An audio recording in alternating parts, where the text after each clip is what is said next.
Damn it! Are you guys seeing the Captain America numbers this weekend? 181 million? And they're killing us with the critic scores. Rotten Tomatoes like 90% right now. What do we gotta do, guys? How about a smear campaign against Marvel? See, all the critics were bought off.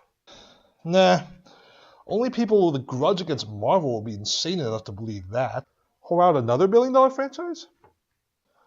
We're already doing that, remember? Get Snyder on the phone.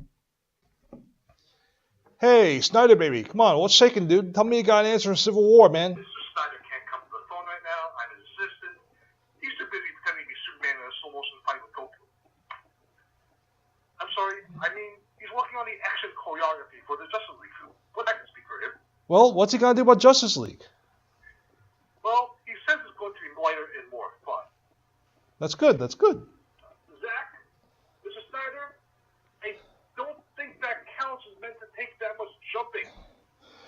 Then there's his idea of fun. It seems like he's not really meshing with other directors. Seth Grahame-Smith already left The Flash. There's rumors of James Wan wanting to walk off Aquaman. You know, maybe this whole thing is a mistake. I mean, maybe we should just can the whole thing after Justice League. I don't know. What about you guys?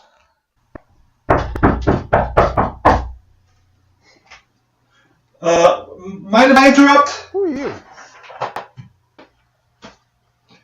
No one important, just Hawk Flame, Geek of All Trades, Shagboy None.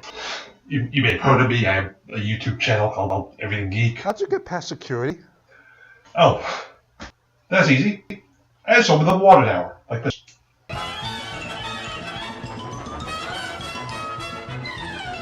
Well, what are you doing here? Well, given this past weekend's comic book movie performance overshadowing Batman v Superman and how it's been doing so well with the critics and Batman v Superman is I kind of figured you'd be freaking out over here, so I came up all the way from New Jersey just to offer you some advice. And why should we listen to you? Because otherwise some very compromising photos of your CEO here might be getting out on the internet.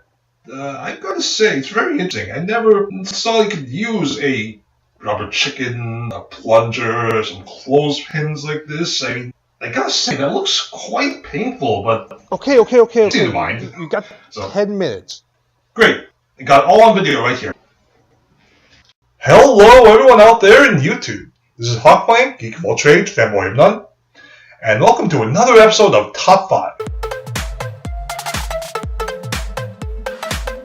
Comic book movies have been all over movie screens the last few years. Many of them have been big box office hits, but there have also been a few disappointments, especially from DC/WB. Now, don't get me wrong, they made some fantastic films too, especially with Nolan's Dark Knight trilogy, but you gotta be honest here, they haven't consistently won over audiences and critics. So, what can they do? Here are the top 5 things that Warner Bros. And DC need to do or not do to keep their movie successful. Number 5. Forge your own path. Marvel has a certain way of doing things. There's one that's really, for the most part, worked for them. Well, the point is, they found a feel and an approach for the stories that worked for them. But we weren't trying to beat Marvel. Batman v Superman was totally different from Marvel in tone and style. Yes, it's true that Batman v Superman was totally different from Marvel in tone and style, but How'd the video know I was going to say that? the video knew you were going to say that because it's the most predictable response you could possibly give. Anyway, don't use Marvel as a direct point of comparison like that. Do what's right by the characters you have and the stories that you want to tell with them. Don't make a Marvel movie. Don't make an anti-Marvel movie. Make a DC movie. And more than that, don't be reactionary.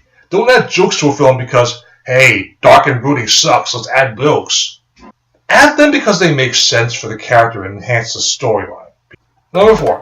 Still, keep the Marvel movies in mind. This may sound like a contradiction to the last one, but what I mean is, remember, you're not the only game in town. This is not the 80s and 90s with Christopher Reeve and Michael Keaton. Those guys raised the bar with their film. But you know what? So have Marvel, and Sony, and Fox. They are constantly trying to make bigger and better films that will resonate with audiences and with critics. That means that you have to do the same. It's no longer enough for the appeal to be based on pure spectacle. The era of the big, dumb blockbuster is gone, with some exceptions. Number 3. Great movies first, world building second. A movie has 2-3 hours tops to tell a well-crafted story. And in that limited time, you need to develop the plot, develop the characters, and make sure everything happens in a way that makes sense. World building is good, but do that after everything has been established. Or rather, do that at the service of everything else. Otherwise, it comes out as very distracting and the film grinds to a halt every time it happens. There were so many plots in Batman v Superman that are ancillary to the main storyline, the main conflict between Batman and Superman. They all seemed pointless and distracting and weren't told in a way that made any sense to the viewer.